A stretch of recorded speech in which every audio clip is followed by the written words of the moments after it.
이제부터 넌 내가 시키는 대로만 해. 내 말 알아먹겠어?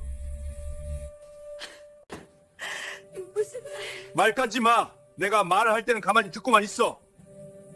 평생을 기다린 사람과 드디어 결혼식을 올렸습니다. 48년을 혼자 살아온 제게 찾아온 기적 같은 인연이었죠. 하지만 신혼여행지 호텔 방문을 열고 들어서는 순간 그가 제게 한 첫마디는 제 인생을 송두리째 흔들어 놓았습니다. 이제부터 넌 그 다음에 이어진 말을 듣고 저는 그날 밤 이혼을 결심했습니다. 안녕하세요. 마음을 여는 시간입니다. 오늘은 65살에 처음 결혼하셨다가 단 사흘 만에 이혼을 결심하신 한 분의 사연을 전해드립니다. 이 이야기가 여러분께 위로와 용기가 되길 바라며 구독과 좋아요로 함께 해주시면 감사하겠습니다. 그럼 시작하겠습니다. 저는 올해 65입니다. 대학을 졸업하고 초등학교 교사로 30년을 일했고 지금은 퇴직해서 작은 도서관에서 자원봉사를 하며 지내고 있습니다. 제 인생에서 결혼은 늘 미뤄둔 숙제 같은 것이었습니다. 젊은 시절엔 커리어가 우선이었고 나이가 들수록 혼자 사는 게 편해졌거든요. 친구들이 중매를 서려고 할 때마다 정중히 거절했습니다. 괜찮다고 혼자도 충분히 행복하다고 말했죠. 그런 제게 이 사람이 나타난 건 작년 봄이었습니다. 도서관에 책을 기증하러 오신 분이었는데 첫인상부터 남달랐습니다. 차분한 목소리, 따뜻한 미소, 그리고 무엇보다 책을 대하는 그 정성스러운 태도가 좋았습니다. 그분은 일주일에 한 번씩 도서관을 찾아오셨습니다. 처음엔 책을 빌리는 게 목적인 줄 알았는데 어느 순간부터 저와 이야기를 나누는 시간이 점점 길어졌습니다. 문학에 대해, 인생에 대해, 그리고 노년의 외로움에 대해 이야기했죠. 석 달쯤 지났을 때였습니다. 도서관 문을 닫고 나오는 저에게 그분이 말을 건넸습니다. 같이 저녁 한번 하실래요? 제가 좋아하는 식당이 있는데 당신과 함께 가보고 싶어서요. 그날 저녁이 우리의 첫 데이트였습니다. 64살에 처음 해보는 데이트라니 지금 생각해도 믿기지 않네요. 손을 어디 둬야 할지, 어떤 표정을 지어야 할지 10대 소녀처럼 어색했습니다. 하지만 그분은 저를 편안하게 해주었습니다. 제 이야기를 진지하게 들어주었고 제 의견을 존중해 주었습니다. 50년 가까이 혼자 살아온 사람의 독립성을 이해한다며 천천히 가자고 말해 주었죠. 우리는 1년 동안 연애를 했습니다. 젊은 시절엔 몰랐던 성숙한 사랑이었습니다. 서로의 과거를 인정하고 현재를 존중하며 함께할 미래를 그려나갔죠. 프로포즈는 평범했지만 진심이 담겨 있었습니다. 도서관 앞 벤치에서 석양이 지는 오후 6시쯤이었습니다. 나이는 숫자에 불과하다고 하잖아요. 우리에게도 함께할 시간이 있습니다. 저와 결혼해 주시겠어요? 남은 인생 당신과 함께 걷고 싶습니다. 저는 눈물을 흘리며 고개를 끄덕였습니다. 65평생 처음으로 진짜 사랑에 빠진 것 같았거든요. 결혼식은 소박하게 치렀습니다. 가까운 친구 몇 명과 가족들만 초대했죠. 웨딩드레스 대신 단정한 한복을 입었고 호화로운 피로연 대신 작은 식당에서 식사를 대접했습니다. 모든 게 완벽했습니다. 그때까진 말이죠. 신혼여행은 제주도로 정했습니다. 해외여행은 체력적으로 부담스럽다는 그분의 의견에 따른 것이었습니다. 저도 조용한 곳에서 둘만의 시간을 보내고 싶었고요. 제주도에 도착한 건 오후 3시쯤이었습니다. 바다가 보이는 깔끔한 호텔이었죠. 짐을 풀고 잠시 쉬다가 저녁에 바다를 보러 나가기로 했습니다. 방문을 열고 들어섰습니다. 넓고 깨끗한 방, 창밖으로 보이는 푸른 바다. 저는 설레는 마음으로 짐을 내려놓으려 했습니다. 그때였습니다. 그분이 방문을 닫으며 제게 말했습니다. 이제부터 넌 내가 시키는 대로만 해. 알아듣겠어? 목소리가 달랐습니다. 그동안 듣던 따뜻하고 부드러운 목소리가 아니었죠. 차갑고 날카로웠습니다. 마치 다른 사람 같았어요. 저는 당황해서 그분을 쳐다봤습니다. 표정도 변해 있었습니다. 온화하던 눈빛이 사라지고 굳은 얼굴로 저를 내려다보고 있었죠. 여보, 무슨 말이? 말 끊지 마. 내가 말할 때는 가만히 듣고만 있어. 이제부터 넌 내 말만 들으면 돼. 내가 뭘 하고 싶은지, 어디 가고 싶은지, 그런 건 중요하지 않아. 내가 시키는 대로만 하면 돼. 저는 그 자리에 얼어붙었습니다. 이게 무슨 상황인지 이해할 수가 없었어요. 1년 동안 함께했던 그 사람이 맞나 싶었죠. 왜 이러세요? 우리 지금까지는 지금까지고, 이제부터가 중요한 거야. 결혼했잖아. 결혼하면 아내는 남편 말을 들어야지. 당연한 거 아니야? 그분은 가방에서 노트 한 권을 꺼냈습니다. 그리고 펼쳐서 제게 보여주었죠. 여기 규칙들이 적혀 있어. 앞으로 지켜야 할 것들이야. 첫째, 내 허락 없이 외출하지 않는다. 둘째, 친구들과의 만남은 한 달에 한 번으로 제한한다. 셋째, 전화나 문자는 내가 확인한다. 넷째, 집안일은 내가 전담한다.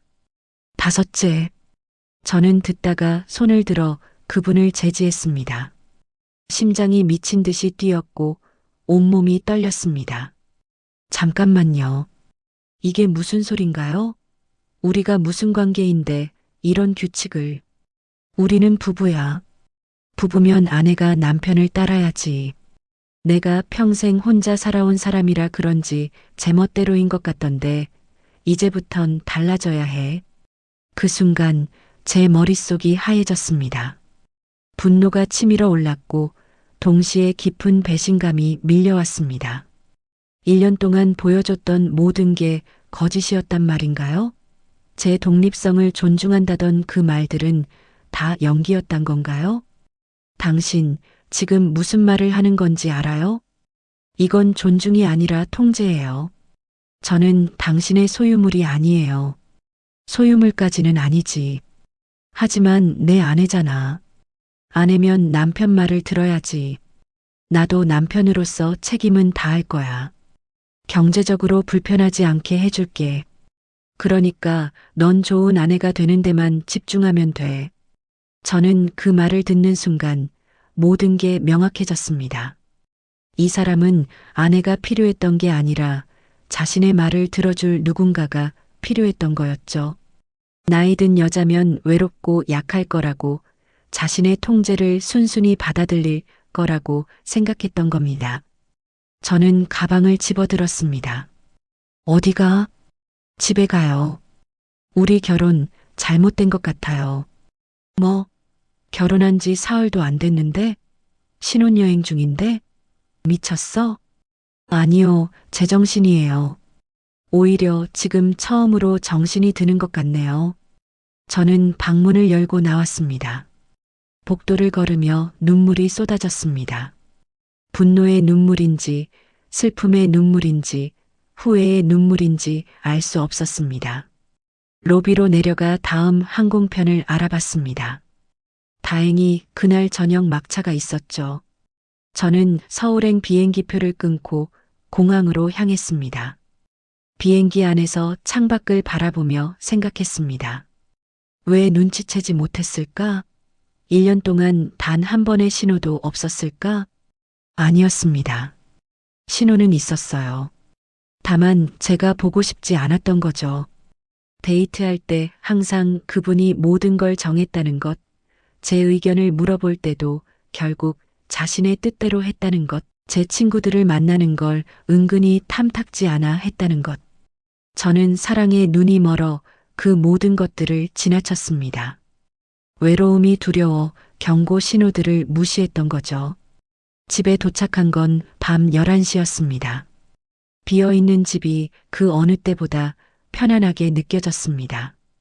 이곳이 제 공간이고 제가 선택할 수 있는 자유가 있는 곳이라는 게 감사했죠. 다음 날 아침 저는 변호사 사무실에 전화를 걸었습니다. 이혼 절차를 알아보기 위해서였죠. 그리고 그분에게 문자를 보냈습니다. 이혼하고 싶습니다. 서류는 제가 준비하겠습니다. 답장이 곧 왔습니다. 농담하는 거지? 사흘 만에 이혼?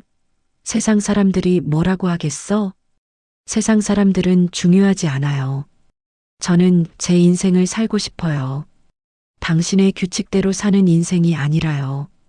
그날 이후 한 달 동안 그분은 수없이 전화를 걸어왔습니다.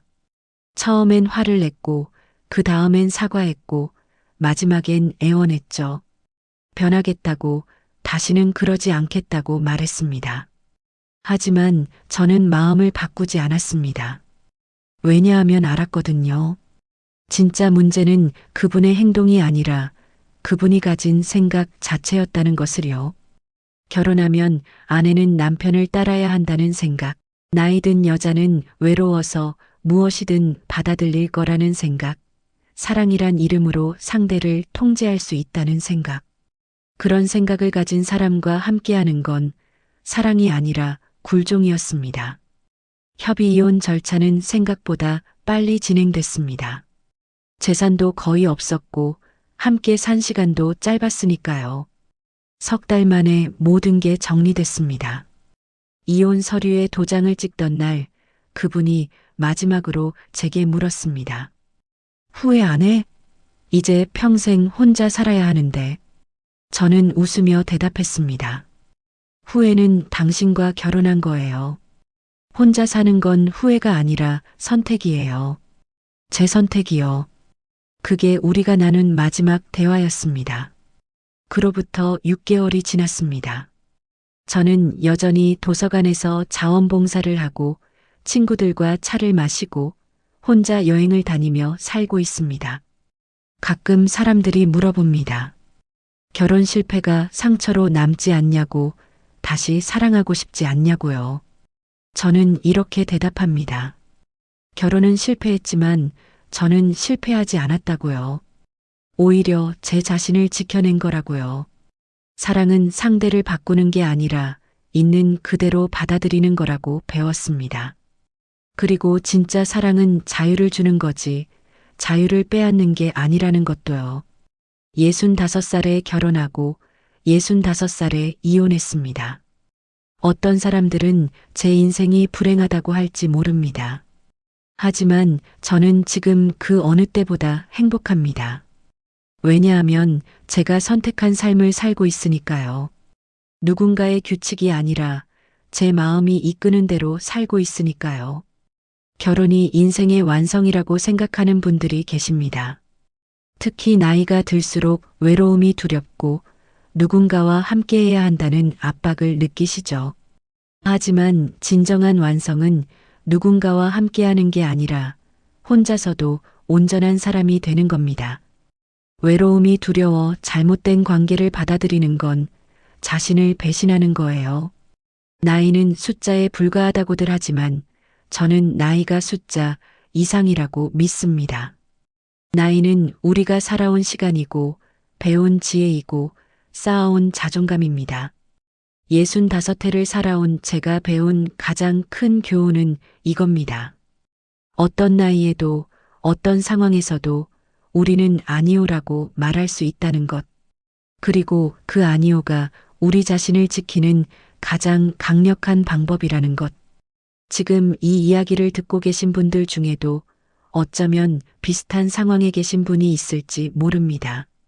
사랑하는 사람에게 상처받고 관계 속에서 자신을 잃어가고 그래도 참아야 한다고 생각하시는 분들 말이죠. 그분들께 전하고 싶습니다. 떠나도 괜찮다고요. 혼자가 되어도 괜찮다고요. 당신은 충분히 강하고 충분히 가치 있는 사람이라고요. 사랑은 우리를 완성시키는 게 아니라 이미 완성된 우리가 나누는 것입니다. 자신을 잃어가면서까지 붙잡아야 할 사랑은 없습니다. 저는 오늘도 제가 좋아하는 일을 하고 제가 만나고 싶은 사람들을 만나고 제가 가고 싶은 곳에 갑니다. 누군가의 허락을 구하지 않고 누군가의 규칙을 따르지 않고요. 그게 제가 선택한 자유입니다. 그리고 그 자유가 지금의 저를 만들었습니다. 여러분은 어떤 선택을 하고 계신가요? 사랑이란 이름으로 자유를 포기하고 계시진 않나요? 행복한 관계는 서로를 키우는 것이지 한쪽이 다른 쪽을 짓누르는 게 아닙니다. 나이와 상관없이 우리 모두는 존중받을 자격이 있습니다. 오늘 이야기가 여러분께 작은 용기가 되었기를 바랍니다. 공감하셨다면 댓글로 여러분의 이야기도 들려주세요. 그리고 구독과 좋아요로 더 많은 분들과 이 이야기를 나눠주시면 감사하겠습니다. 마음을 여는 시간, 다음에 또 만나요. 여러분의 선택을 응원합니다.